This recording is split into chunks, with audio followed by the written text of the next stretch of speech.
You know the drama is never ending. Don't let it get the best of you.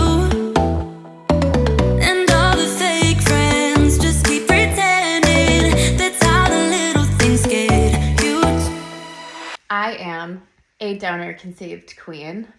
I am wearing the crown proudly because I am not ashamed of being donor-conceived, nor am I am ashamed of the person I have become.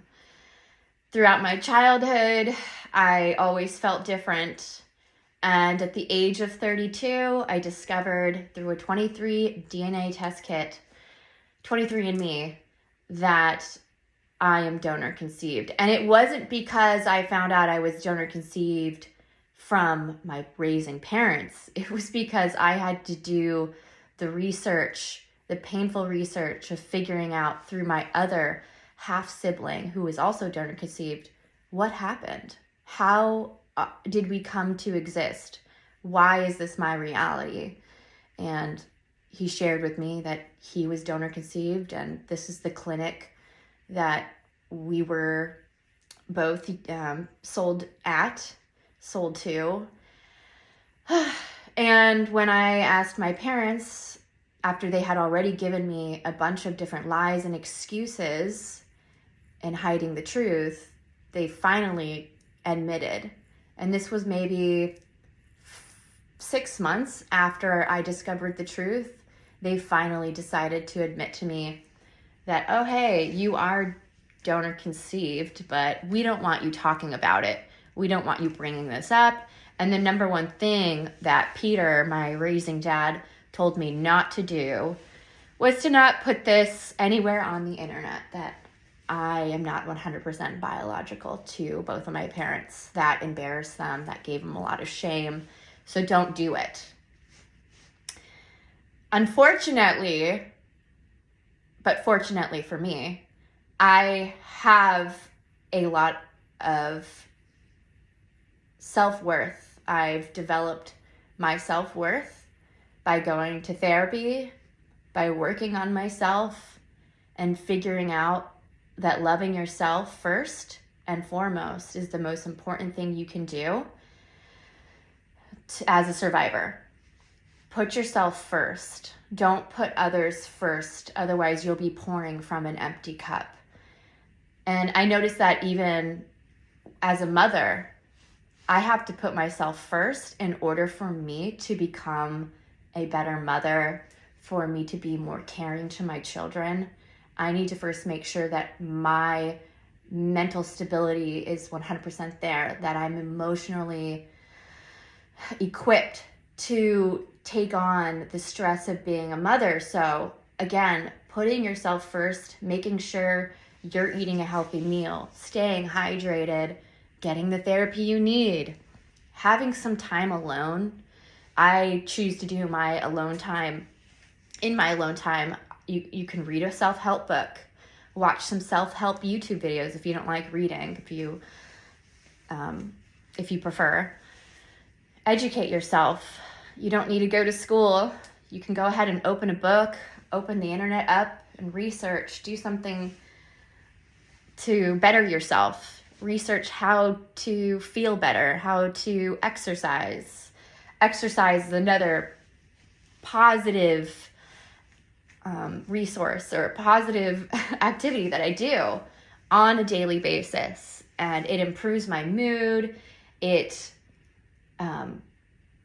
have ADHD as well, so don't mind me if I'm a little scattered brain, but it helps me focus. I will say that 100%. Exercise has helped my ADHD, and no, I'm not medicated, but I see nothing wrong with it. I also have PTSD, so if anyone else has PTSD, maybe that relates with you too. I have PTSD from my bad childhood, from all of the abuse and the sexual abuse that it started when I was 3 or 4 years old. That's when my earliest memories start, right there at the time of my sexual abuse. And so I was like in pre-K, I guess you'd call it, or preschool, whatever. And, this family member which I haven't chosen to talk about my sexual abuse publicly. It's hard, obviously, for a survivor to do that. But, I was talking with my husband about it. Yeah, I do want to peel the layers back on everything eventually. It's just like an onion. I describe it like an onion. I am going to be peeling back the layers, month by month. And it's hard. It's hard even opening up and sharing just a little bit about myself and the inner workings of who I am, my inner feelings. But yeah, so this is just me, and I can't change who I am. I felt like my entire childhood I had to live up to my parents' expectations for me. And I went to therapy for this, thinking that it was all my fault, that the way my parents treated me, the way they disrespected me, the way that they abused me was all my fault. Of course it wasn't. But my internal dialogue was louder. And I had to change that reality for myself. So at 19, in order to survive, I needed therapy. I actually needed therapy. I'll be honest. I needed therapy in my childhood. When CPS got involved with my family and the abuse, Child Protective Services, the Burlingame Police Department, school administration, whatever, that's when I should have received therapy. Well, of course, when I was in preschool after the sexual abuse. And my parents, let me start at the sexual abuse that started at preschool, pre-K. At that time in my life, I'm not saying it happened in the school. It happened definitely in my house. The sexual abuse and the abuse happened always in my house. Although my mom was abusive to me at church. Yes, there I do have flashbacks and vivid memories of my mom beating me in the back of the Sunday school classroom at the old location of our church. So our church used to be in a different location in San Mateo, California. And I have vivid memories of her taking me to the back. I'm about 4 or 5 years old. And she didn't appreciate the way that I was behaving in Sunday school. And my Sunday school teacher was Rachel. Shout out to Rachel for tattling on me to my abusive mother. Not like she knew, but she was very sweet. She was a nice teacher, but kids misbehave. But of course, my narcissist mom, she didn't like that. She didn't like when we stepped out of line, me and my brother, if we stepped out of line, but especially with me. I always felt that she was more hostile with me, 100%. And my CPS report describes it in great detail from other family members that, Steph was always blamed for family problems, which is weird because I was the sexually abused child. I was the beaten child. I was the problem kid to my family. That was the label that they gave me, and it was so sad. I look back at it now and I'm like, gosh, me? I tried my best to behave. I would say that between me and my brother's childhood antics, we would get into trouble and be kids, we'd fight or whatever. I always felt that my brother was doing the most. He was always more extra. When my mom would get in his face, he would he would defend himself and talk back and push back. But I was the one who would crawl into the corner in a fetal position and allow them to beat my ass. That's how it was growing up. So props to my brother for sticking up for himself. But I truly didn't want my parents to abandon me like they abandoned me when I was a little girl. And that story about my mom abandoning me, my parents abandoning me at my aunt's daycare.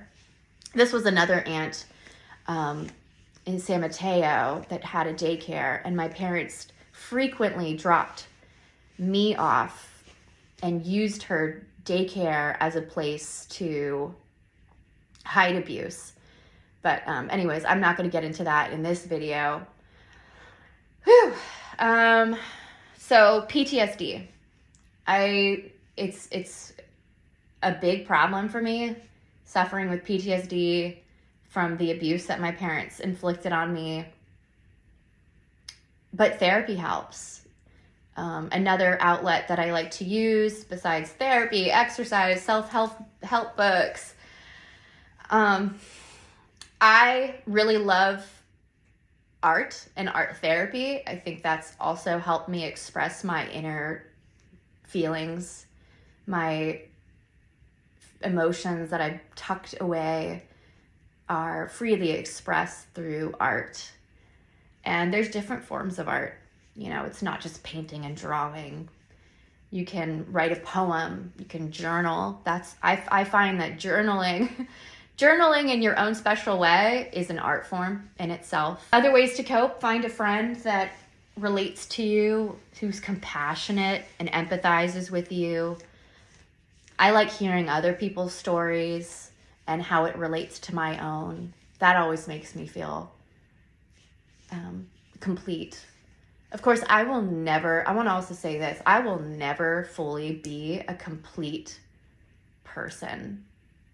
I will always be fragmented. And it's not because I don't want my donor dad to think it was his fault. It's not. It's completely from the psychological abuse that happened when I was a child. Of course, the physical and sexual abuse as well. But me being a whole person, it doesn't feel possible.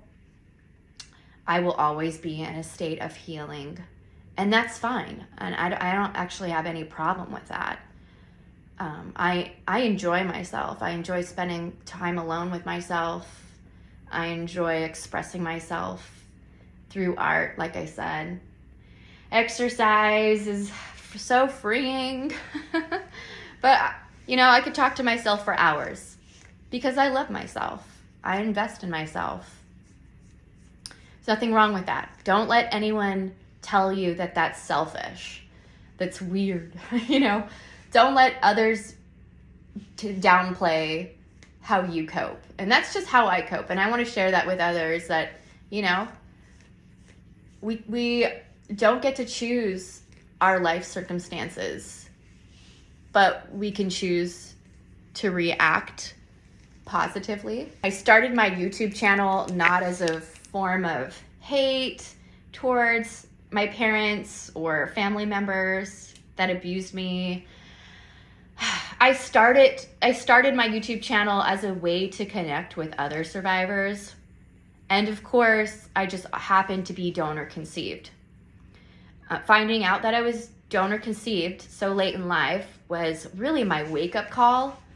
And my wake-up call should have been when I was 19, when I put myself into therapy. It really should have been at that moment, but it wasn't, because I was a scared little girl on the inside. There was a lot of inner turmoil that I had to get past. And at this point in my life, now being 34 years old, almost 35, hey, speed limit birthday, born lucky. The wake-up call couldn't have been any more real, couldn't have been any louder when I got my 23andMe DNA test results. So here we are talking about it all, and I'm going to be sharing more again on this channel, and I want to bring some guests on in the future. So if you kind of relate to my story and you want to talk about your situation, whether it's about your parents disowning you, because yeah, that's a reality for me, or your parents lying to you, or having an abusive childhood, and you want to talk about that, of course, do that only if you feel comfortable putting it out there. But yeah, this is a freeing experience. I don't want to hold back from sharing with the world the person I've become. And it's obvious that my childhood was traumatic, But I want others to know that there is hope for survivors. You don't have to continue being the victim. You can stand up and fight for your rights. I wish when I was 19, that I had pressed charges against my abusers, because the statute of limitations now is a real thing. It's sad that survivors can't get justice. You know, some survivors wake up at 40 years old and they realize, oh my gosh, these flashbacks that I've been suppressing are completely real. And I want to do something about it, but they can't. And that's sad. It's really sad that these laws in place are really big obstacles for us survivors. You know, and then for me, of course, it's not like I woke up at the age of 32 when I got my DNA results and realized, oh, these flashbacks are real. That's not what happened to me. I had been going through therapy and coping in my many years since leaving my parents' house. And I did my best, and I thought I was doing the Christian thing. I felt like if I continued to love my parents like the Bible tells me so, to turn the other cheek, that this was the Christian way of having a family. I didn't want to be abandoned. I know what abandonment feels like. And I didn't want to be abandoned by my family. And of course, finding out I'm donor conceived and being proud about it caused my parents to straight up disown me, to straight up. And they know exactly why they lied to me for all these years. And they know exactly why. It's because the truth wouldn't have fit their narrative. They didn't want others to know that, yo, you didn't treat your child, okay. I know I'm not adopted. Just in case anyone gets offended with me using the word adopted, no, I'm not adopted. But in my eyes, I see this situation that I'm in as being half adopted. So if people had found out that their half adopted daughter, right, because 50% of me comes from an anonymous sperm donor, so I'm half adopted, which again, I hate using that word and comparing myself to an adopted person. Ew, I'm sorry if that made you cringe. But like, there's no other way to describe this. So their half adopted daughter, they don't want people to know that they abused their half adopted daughter. Yeah, it makes sense. It really makes sense. I'm going to randomly segue into my CPS report. It was something that I was talking about with a friend, and the abuse in my CPS document, as a mother, it really hurts to read, but I think it's important. The justice system failed me completely. The social worker lied. At the end of the day, the social worker lied for my parents, saying that I denied abuse, which is 100% wrong. I was recorded by the Burlingame Police Department, and I spoke my truth. And because of that, my parents went to the police department, asked to listen to the recording. When they came home that night, I was punished. I was punished for telling the police the truth. So anyways, let me get into the CPS report here. So the minor, me, Steph, age 13, cut school recently. This is what the caseworkers, her name was Marsha Riley. She said that I had cut school recently and the mother became upset with her and slapped her across the face. The mother admitted to the school secretary that she had hit the minor. She is reportedly verbally abusive as well, and she has backed the minor into a corner and punched her with her fist. Mother has an explosive temper. And this is the front page of my CPS report. I can't make this up. Here's the investigation narrative. And this was written May 23rd of 2001. Presenting problem. Referral indicated that the child had cut school and mother was upset and slapped her about the face. I guess she meant across the face, but whatever. The mother admitted to the school that she had hit the child. She is reportedly verbally abusive as well and has punched the child with a fist. The mother has an explosive temper. The findings: interviewed the family, first interviewed the child staff at school. She stated that the recent incident occurred when she and her brother were playing with matches. Her mother was angry and hit her about the arms. I guess she means across the arms. I don't know why she says it like that. The child denied getting injuries. She denied getting injuries from her mother ever. Lie. Oh my gosh. The brother was interviewed at his school. He stated that he received bruises from his mother in the past and believes that his sister has as well. Okay. Yeah, that's true. He did not know whether his sister had any marks from the recent incident. Both children stated that the mother blames Steph for a lot of things. The brother stated that his father is protective. The parents stated that they spank on the buttocks, but only rarely, and never leave marks. The father stated that he and his wife leave and return from work together, and he rarely leaves for trips without the family. Later in the interview, the parents stated that because the children are older, they will be using other forms of discipline. Family strengths. The family seems amenable to making changes in their discipline practices. Risk to the children. The children do not appear to be at risk. What? After what I just read, are you kidding me? Are you kidding me?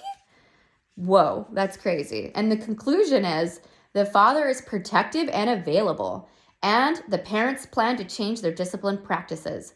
A parenting course at Family Service Agency was recommended to the parents. Because there was conflicting information drawn from the investigation, the allegations are unsubstantiated, which, oh my God, lies. Lies, complete lies. All right. So anyways, we'll continue going.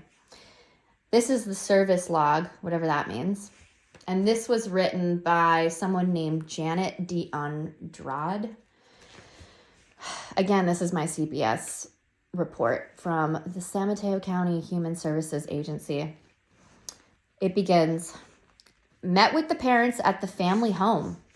The parents were angry about the way it all happened, in quotations. My mother stated that she does slap her children on the butt, but only rarely. She described the incident in question, saying that the children were playing with matches outside and her son had told her that it was Steph who was doing it. That's not true at all. The mother stated that she sent Steph up to her room after giving her a slap on the butt with her open hand. She stated that she hit her daughter one time and gave her a push into her room. The mother denied causing any injury this time or ever. She stated that she did not lock her son out of the house. Yeah, my mom did definitely do that. She believes that she did go over to his cousin's for a short bit, but when she came back, she stated that the front door locks automatically and the door may have been closed, but she stated that all other doors in the house are unlocked. No, let me just stop and say I have vivid memories of my mom locking my brother out of the house. I'll continue interrupting when I need to because I'm sorry, I just can't help it. This social worker shared with the parents some of the information gathered from meeting with the children, such as hitting happens when their father is not home. Also, this social worker informed the parents that the children had talked about getting hit about the shoulders and arms. The mother denied it, saying she spanks only, but sometimes brother will put his arms out and swing at her, and she may have hit about the arms because of this. Later, she stated she could not remember if she hit in more areas than the buttocks. The parents were informed that this social worker understood from meeting with the children that there had been marks and bruises from previous incidents. What?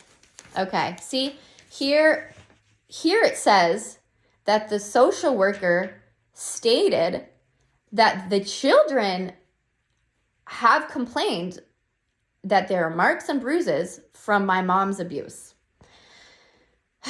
The mother denied this. The father stated that they go to work together and arrive home together, so there's little time in which the mother is alone with the children without him. He stated that he may have been out of town when this incident occurred, but he stated that he rarely goes on trips without the family. He stated that they do not believe in spanking, but have done less of this as the children are older.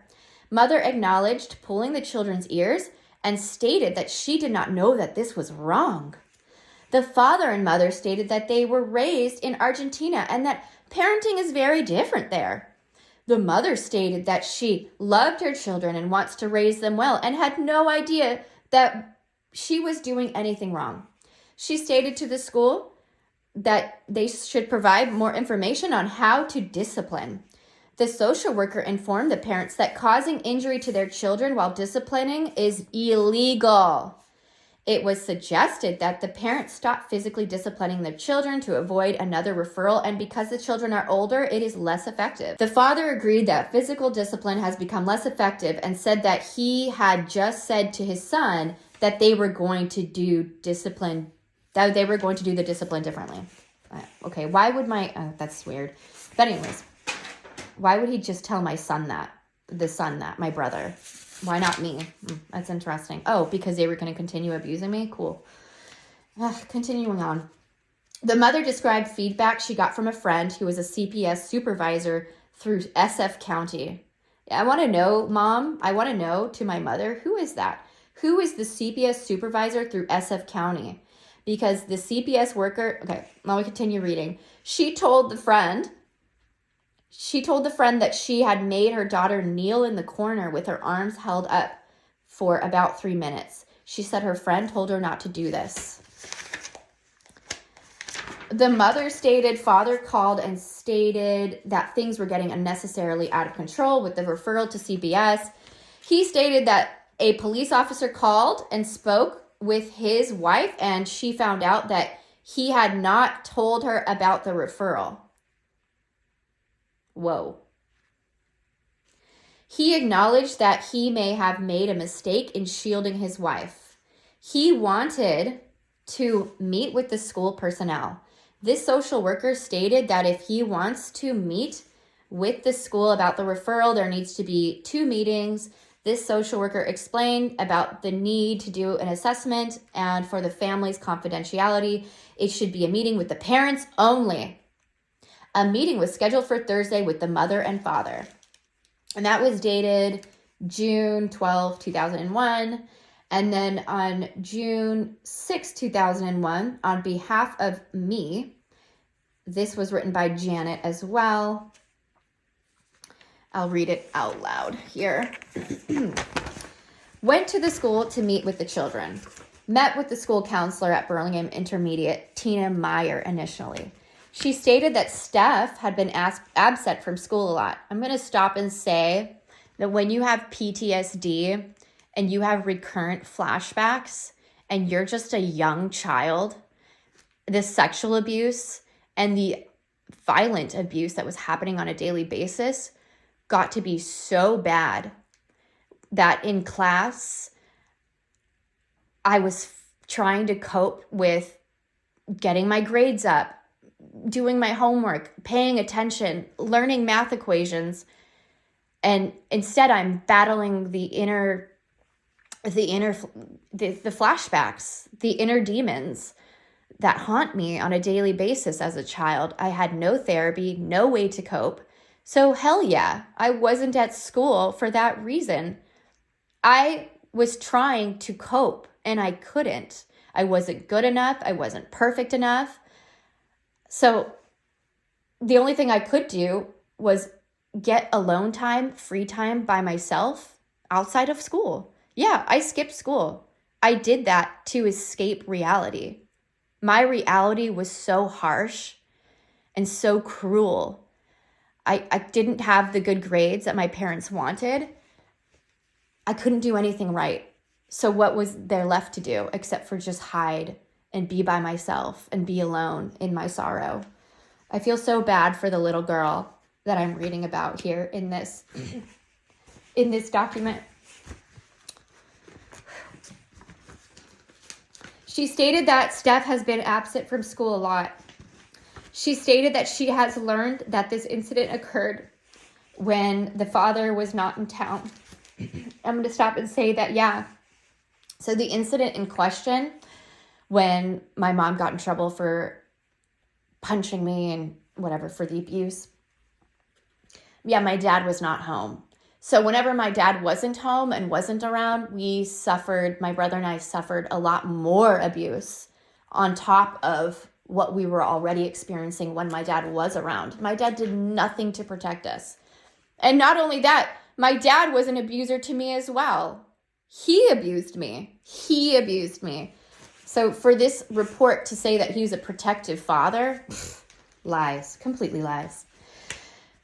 She stated that the father will intervene when the mother with the mother when he is home. Lies.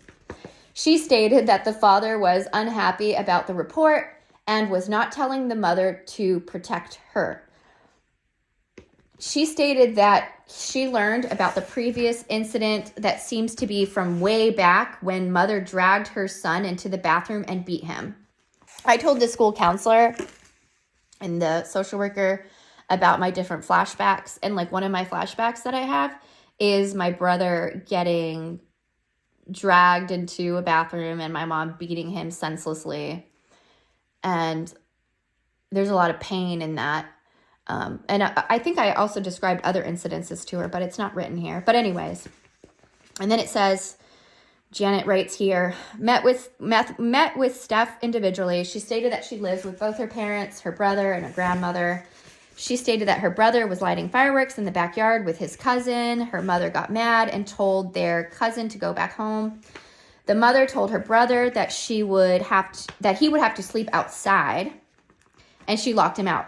Then she and her mother went upstairs, but Steph was aware that her brother had been gone or had gone to her cousin's.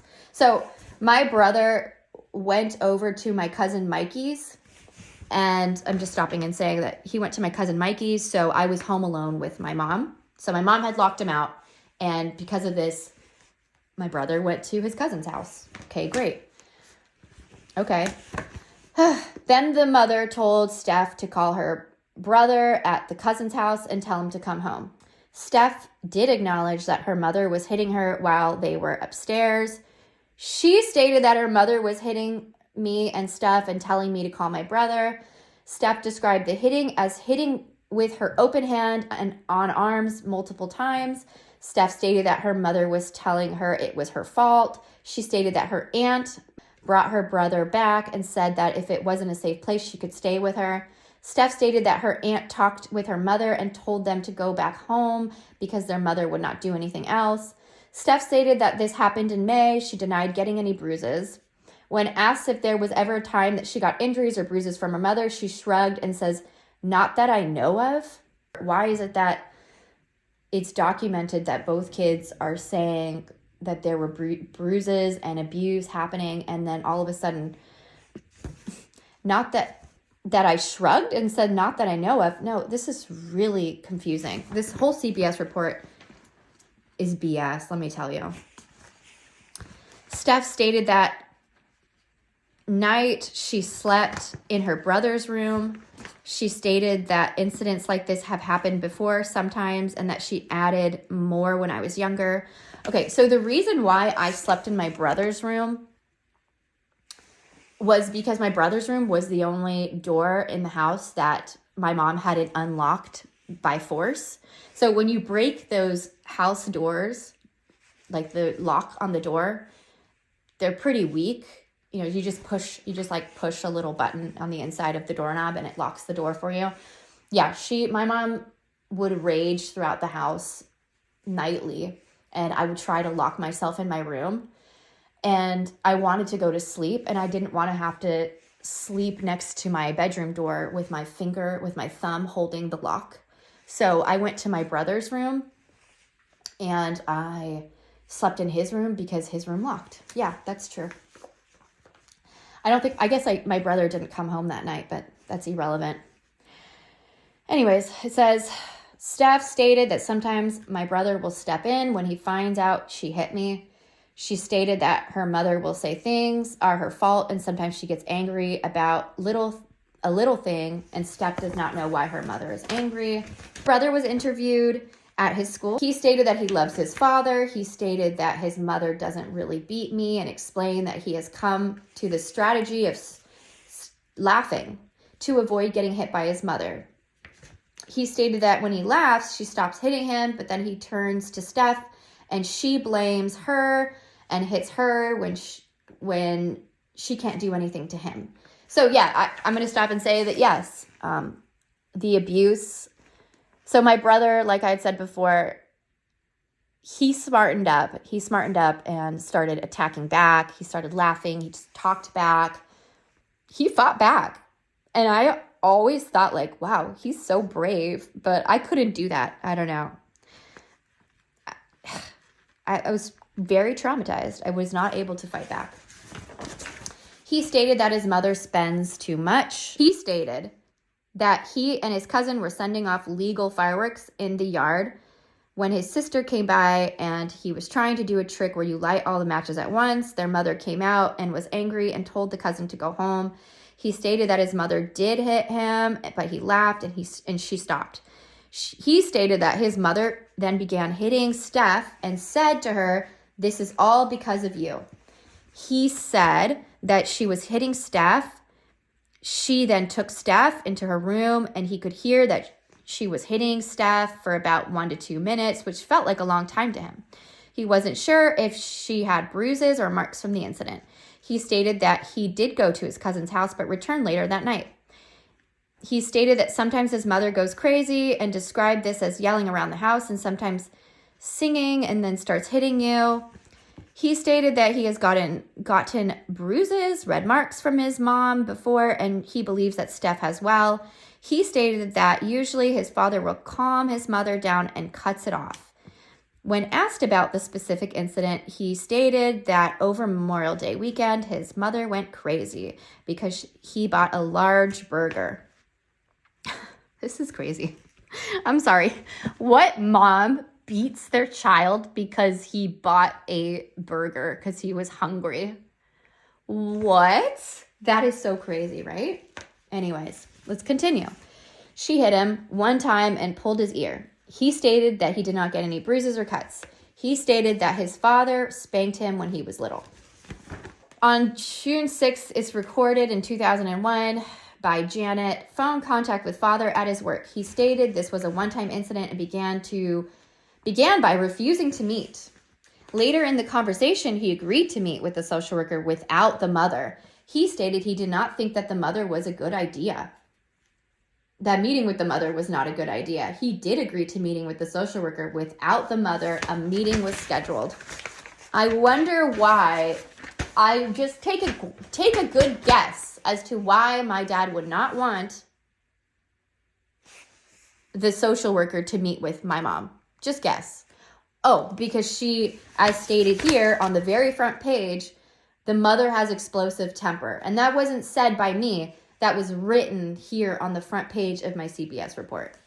Anyways, I will continue this in another video. Signing off for today because I've got things to do, but I will be back to finish reading. And you know what? This CPS report will be brought up more than once. This will not be the only video I talk about my CPS report and read from it because it's so interesting. Laws need to change. Justice needs to be served. And this isn't justice. This is abuse, 100%. And this CPS report this case shouldn't have been closed. It should have stayed opened until I was an adult. I should have been removed from the home, unfortunately. That I would have been safer outside of the home. But yeah, if you're feeling the same way that I do right now, just know that you're not alone. And love yourself. Love yourself unconditionally. Because if you don't, no one else will. Take care. Mwah. You know the drama.